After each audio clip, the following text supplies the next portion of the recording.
Yeah, no, I get you. Yes, I mean, on that one, hashtag Team Harry. Go, get out. It's just a matter of time. We all know that. I predict. I think we're probably under 7 years for the length of this marriage. That's just my, back of the envelope calculation.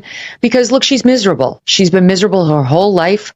I know somebody who knows her very well, and this person says she was miserable before she married him. She's miserable during the marriage, and she's going to be miserable after the marriage. She's ruined everything. She ruined the royal family. She ruined his life over there. He allowed it to happen because he had all this damage from his mother's death. I get it. But his only chance for happiness, in my view, is getting rid of her, getting away from her. And she'll probably land the plane with some American billionaire who will keep her in the manner to which she thought she was becoming accustomed when she married a prince and then had to settle for just, global fame and the crown jewels, which wasn't good enough for her because nothing ever is. Dear viewers, tonight I must begin with words I do not take lightly. The fairy tale marriage of Prince Harry and Meghan Markle is not only in crisis, but according to insiders, the private divorce process has already begun. Yes, you heard that right. Behind closed doors, away from the cameras, far from the bright lights of Hollywood and the centuries-old halls of Buckingham Palace, lawyers and advisors are said to be quietly working out what could become the most explosive royal divorce since Charles and Diana.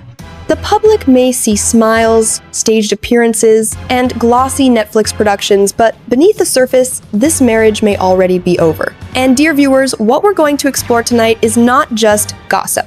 It's the evidence, the patterns, the whispers from palace corridors and Hollywood boardrooms that all point to one undeniable truth. Harry and Meghan's split is not a question of if, but when.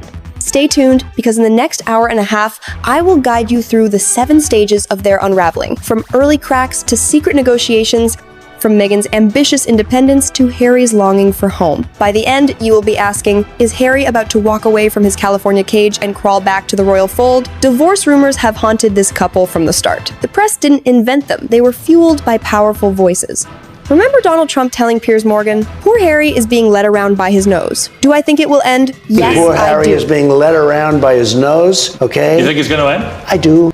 At the time, many dismissed it. But now, in 2025, Trump's words feel less like mockery and more like prophecy. Dear viewers, insiders are now whispering something chilling, that Harry and Meghan have already begun the early legal process of separation privately, behind palace walls and Montecito gates. Why would they keep it quiet? Simple. Money. Contracts. Public image. With multi-million-dollar Netflix deals and publishing obligations still binding them together, a sudden split could cause financial chaos. So instead, advisors are said to be exploring a soft separation, easing Harry and Meghan apart in public appearances while laying legal groundwork in private. This explains the obvious distance, Meghan launching as ever and her solo Netflix series, while Harry focuses only on Invictus. They're not just drifting apart by chance, it's a strategy, a controlled disentangling. And then of course there's the family. Meghan's decision to skip King Charles's coronation in 2023 wasn't just a personal choice.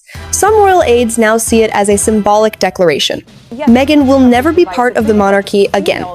Harry, however, cannot cut those ties. Sources close to the palace claim King Charles has quietly left the door open for Harry's return, but only on one condition: he must return alone. So dear viewers, imagine Harry sitting in California, torn between his wife's Hollywood empire and his family's royal legacy. Can a marriage survive when a man's destiny lies 50 miles away in a world his wife openly rejects? Follow the money, dear viewers. Back in 2021, Harry and Meghan signed a 4-book publishing deal with Penguin Random House. We've had Harry's Spare and Meghan's children's book, The Bench. But now comes the shocking whisper. The 3rd book could be Meghan's divorce memoir. Yes, reports surfaced in January 2025 that Meghan's camp has been floating a life after Harry concept. A tell-all not about her first husband, but about Harry, the divorce book of the century.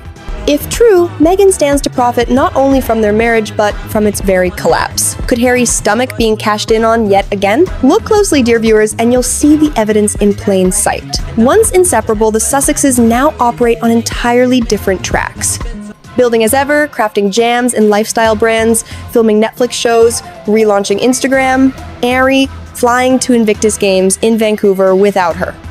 And when Meghan does appear, it's fleeting. She attended Invictus for just a couple of days before rushing home, leaving Harry to close the games alone. Angela Levin, the royal expert, put it best: they say they're working separately, then they say they're buying a house in Portugal. You don't do that if you're solid.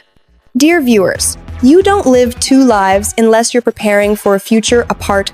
And what about Harry himself? Author Tom Quinn reveals Harry is restless, bored, out of place. He's not built for Montecito domesticity. Friends whisper that Harry feels trapped walking dogs, chauffeuring kids while Meghan builds brands. Let's be blunt. Harry was born a royal soldier, not a stay-at-home dad in California. His restlessness, his yearning for the role he abandoned, may be the final wedge between them. Here's the bombshell, dear viewers. According to insiders close to both camps, lawyers have already been consulted. Not in public, not in court, but quietly, behind the scenes. Discussions are reportedly focused on custody arrangements for Archie and Lilibet, division of assets, including Montecito property, protection of joint contracts with Netflix and Spotify, a gradual public rollout of separate projects to prepare the world for an eventual announcement. If true, this means we are not watching a happy couple at all, but rather two people already negotiating their exit. So what will break first? Meghan's rumored acting comeback?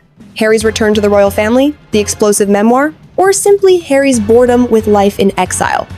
Whatever the trigger, dear viewers, the structure is already in place. A secret legal process, a public drift, separate identities. All roads point to the same destination: divorce. So, dear viewers, let me leave you with this. The fairy tale has crumbled. What began with a Windsor wedding and global adoration is ending, quietly, behind closed doors, in the cold language of legal contracts.